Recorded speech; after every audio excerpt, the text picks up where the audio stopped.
He's still going. Chubb dive. Touchdown, Nick Chubb. He's going to get dragged down by his shirt tail by Myles Garrett. Hooper's got it. Touchdown. Richardson got him and hit him. A wide open. Caught it. Touchdown, Browns. Up in the pocket. He's going to get him and sack him. Chubb. He'll be arriving in the end zone. Oh, he stepped out of bounds at the 1 to run the rest of the game clock out. Going towards the end zone. And it's caught by Donovan Peoples-Jones. Touchdown. Unbelievable catch. Unbelievable throw. Well, he's into his 5th season now with the Cleveland Browns, and the owner of the Browns high water mark for receiving yards in a single game this season. He is Rashard Higgins. Rashard, welcome to the program, man. Glad to have you with us. Thanks for having me. So look, man, you guys, we showed you some of the highlights right there. Browns are 6-3 this season, 3 games over 500 this late in the year for the first time since 2014. Now, you know what it means, though, to be on the other side of that, right? One of just 5 players on this team remaining from the 0-16 season of 2016. So how much does that amplify your appreciation of where you guys are right now? You know, just to know where we came from and to know the goal at hand. You know, we're sitting at 6-3, but we know we're far from where we want to be. You know, there's a lot of football games left, and we looking to finish this thing strong and make this playoff push. So I mentioned that you've got the high water mark for receiving yards in a single game. It came in the Week 7 win over the Bengals, over 100 yards. And you had what Baker Mayfield, your quarterback, called the most memorable play of the season. That 30-yard catch to set up the go-ahead touchdown, end up winning that game over the Bengals. So I want to talk about that play because it seemed like it was one that really that has stuck out this season. So was there any dialogue between you and Baker ahead of that play, ahead of that drive, about what you might expect from that call? You know, looking back at that play and in the huddle, I was like, Baker, I think he might be on top of me, man, so be ready to back shoulder it. He said, what the hell with that? I'm landing up there. You're going to catch this ball. And that's what I did. You go up and extend that ball, extend to make that catch, go up and high point it. One of those highlight reel types of catches. Of course, the drive ends with the Donovan Peoples-Jones touchdown, Baker's 5th. And it seems like even going back to 2018, you know, when Baker got into the lineup, you guys have had this type of connection where you've kind of seemingly been on the same page. How would you describe it?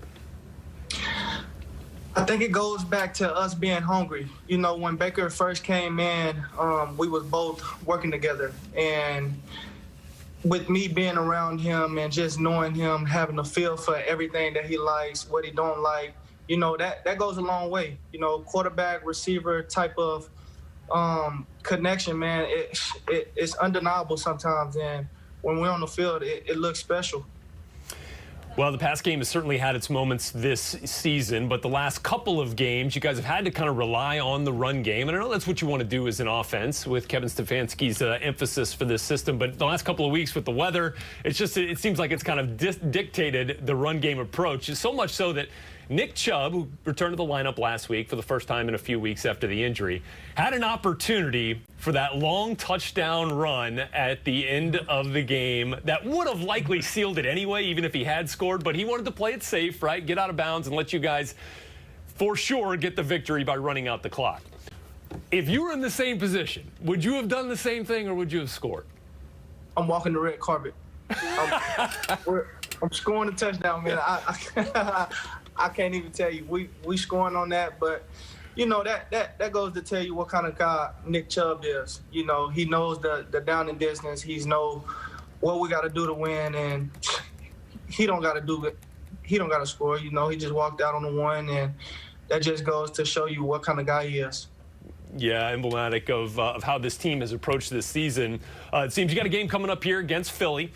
And I'm kind of curious your mindset, your approach when you know on the other side of you, across from you, you might have one of the top corners in the game. A guy like Darius Slay at one point in this game might line up on top of you. What is your mindset when you go up against one of the best in the game?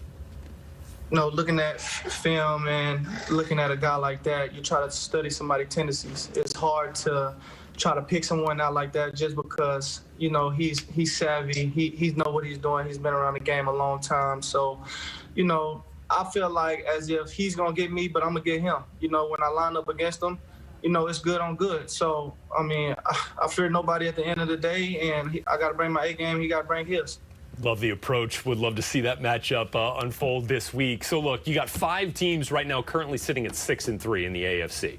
We're going to send 7 teams to the playoffs in the AFC. You guys are right now on the outside looking in at the 8th seed here in the AFC. So, ultimately, what's going to determine whether the Browns make it back to the postseason for the first time since 2002 this year?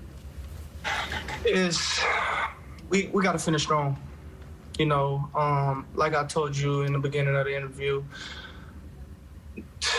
we got to do it. You know, nothing else matters. This the game that only matters. You know, 1-0 this week is a mindset that we always go by, and we just got to stand on it. You know, so coming in, Philly's coming in, we got to put our best foot forward and give them what we got. You know, we also mentioned at the top that you're one of 5 players that have been there since 2016. Does it weigh on you? Do you feel that pressure to get this team back to the postseason, to bring the Browns and Cleveland back to the playoffs? Do you feel that day in and day out? Absolutely. You know, being on an 0-16 team and just being around everything, watching this team turn around, all the coaches that we've been through, all the players, you know, I just want the best for this team, and that's why I re-signed. You know, I see it, I envision it, and I'm putting it in the atmosphere. You know, we got to do it, and that's what we're looking forward to doing. Well, I think I can speak for all of us. Can't wait to see Hollywood walk the red carpet again here real soon, coming to an end zone near you. Rashard Higgins, thanks so much for joining us here today on NFL Now. We appreciate it. Thanks for having me. And in the AFC West, the Raiders have already accomplished something no other team has, beating the Kansas City Chiefs this year. Ahead, how Vegas is now on the verge of doing something against